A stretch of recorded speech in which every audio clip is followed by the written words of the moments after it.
Bonjour à tous. Je vous propose de corriger notre exercice sur les premières écritures. Il se trouve dans le livre, avec plusieurs documents, avec le vocabulaire qui est défini, et puis le questionnaire qui se trouve à la page 61. Le voici. Premier document, quelle est cette première écriture?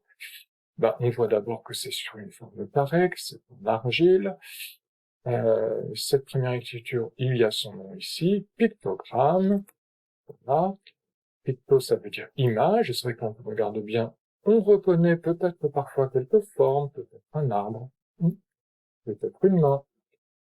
C'est en Mésopotamie que cette écriture a été inventée, même si cette tablette se trouve au musée du Louvre à Paris aujourd'hui. C'est là qu'on peut la voir.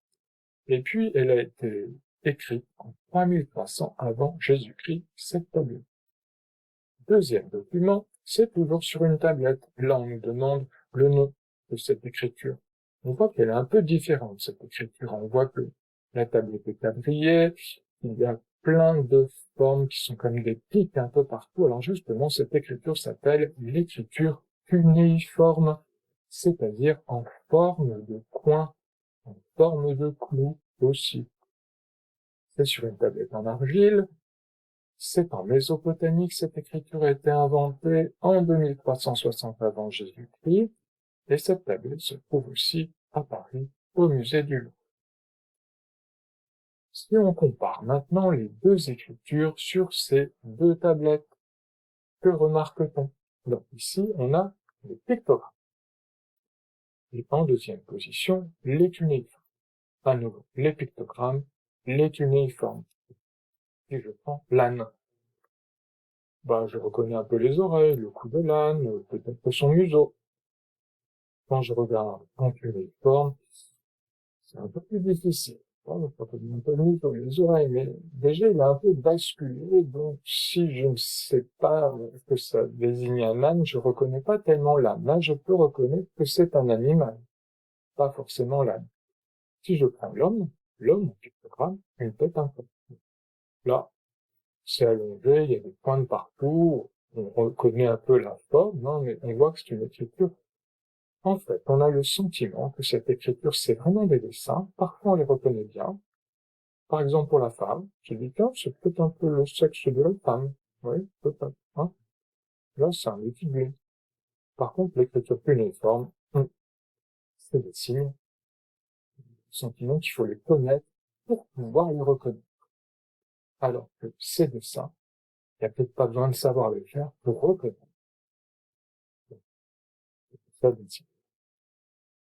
Alors, à quoi a servi l'écriture de cette tablette? Avant de répondre à cette question, voyons un petit peu comment les tablettes étaient écrites. Alors, on connaît de l'argile, on les constitue en forme, rectangulaire ou carré, et puis on écrivait à l'aide d'un morceau de roseau que l'on pouvait trouver le long du fleuve, de l'Euphrate ou du Tigre.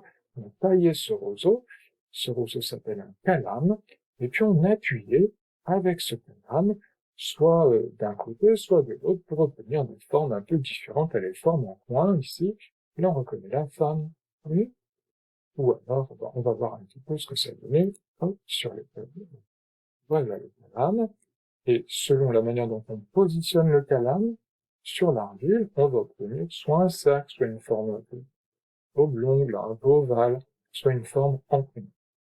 On peut écrire ainsi sur la tablette. Aujourd'hui, on voit les différentes formes de calame, ils sont liés, ces roseaux. Aujourd'hui, on écrit encore avec des calames, où on prend dans de l'encre, pour écrire par exemple le japonais, l'arabe, ou le français aussi. Avec une écriture, on peut encore utiliser cet instrument d'écriture. Voilà. Alors, du coup, on se rend compte que, peut-être, la première tablette, c'était une tablette pour compter, pour montrer ce que l'on possédait. On pense que main, ça veut dire prendre, et qu'ici, il y a trois éléments. C'est pour montrer ce que quelqu'un possédait. Et là, c'est peut-être le nom de la personne. On trouve le nom de la personne, les objets qu'elle possède. Et là, c'est pour dire qu'elle possède les objets. C'est comme ce document Je vais m'arrêter là pour l'exercice.